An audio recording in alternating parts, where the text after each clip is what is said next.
एक घनाभ की भुजाएं 1:2:3 के अनुपात में है। इसका पृष्ठ क्षेत्रफल 88 वर्ग सेमी है, तो इसका आयतन ज्ञात कीजिए। घनाभ की आकृति कैसी होती है? घनाभ आयत से मिलकर बना होता है। तो इस तरीके से हम घनाभ की आकृति बना सकते हैं। और घनाभ में क्या होता है, उसकी लंबाई होती है, चौड़ाई होती है और ऊंचाई होती है। जो हमें ये भुजाएं दी गई है, लंबाई, चौड़ाई और ऊंचाई का मान हमें दिया गया है। तो यहाँ से घनाभ की लंबाई कितनी होगी, चौड़ाई कितनी होगी और ऊंचाई कितनी होगी। जब भी कोई संख्या अनुपात में हो तो हम अनुपात को हटाकर गुणा में x लगा देते हैं।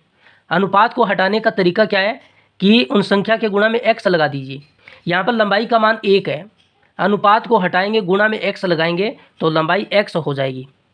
चौड़ाई का मान 2x है, अनुपात को हटाएंगे, गुणा में x लगाएंगे तो चौड़ाई 2x हो जाएगी। और ऊंचाई कितनी हो जाएगी, 3x हो जाएगी। और हमें क्या दिया है, घनाभ का पृष्ठ क्षेत्रफल। घनाभ के पृष्ठीय क्षेत्रफल का फॉर्मूला क्या होता है, 2 गुणा लंबाई गुणा चौड़ाई प्लस चौड़ाई गुणा ऊंचाई प्लस ऊंचाई गुणा लंबाई, ये इसका फॉर्मूला होता है। घनाभ के पृष्ठ का क्षेत्रफल हमें दिया है 88 वर्ग सेमी। 88 वर्ग सेमी दिया हुआ है, बराबर 2 गुणा लंबाई का मान कितना है, x, चौड़ाई का मान कितना, 2x प्लस चौड़ाई का मान 2x, ऊंचाई का मान 3x प्लस ऊंचाई का मान 3x और लंबाई का मान x। 88 वर्ग सेमी बराबर 2 गुणा 2x का गुणा x के साथ करेंगे तो 2x स्क्वायर बनेगा, प्लस 3 का 2 से किया 6, x का x के साथ गुणा करेंगे x स्क्वायर, फिर प्लस ये कितना बनेगा, 3x स्क्वायर, 3x स्क्वायर। सभी पद x स्क्वायर में है तो सभी जुड़ जाएंगे।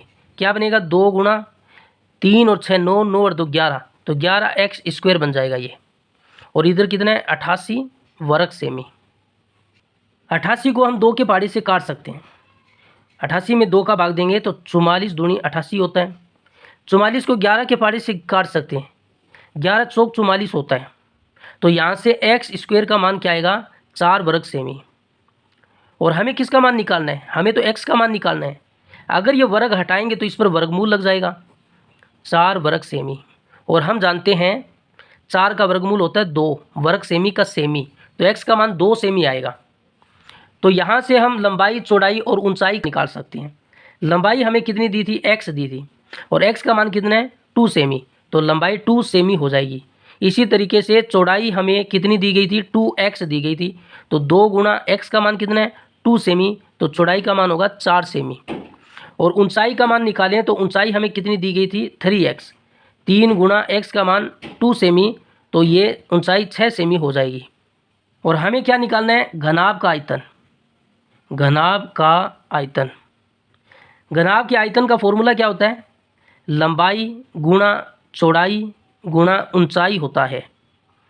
यहाँ से हमने लंबाई का मान कितना निकाला है, 2 सेमी, चौड़ाई का मान कितना निकाला है, 4 सेमी, और ऊंचाई का मान हमने कितना निकाला है, 6 सेमी। तो सभी को गुणा कर लीजिए।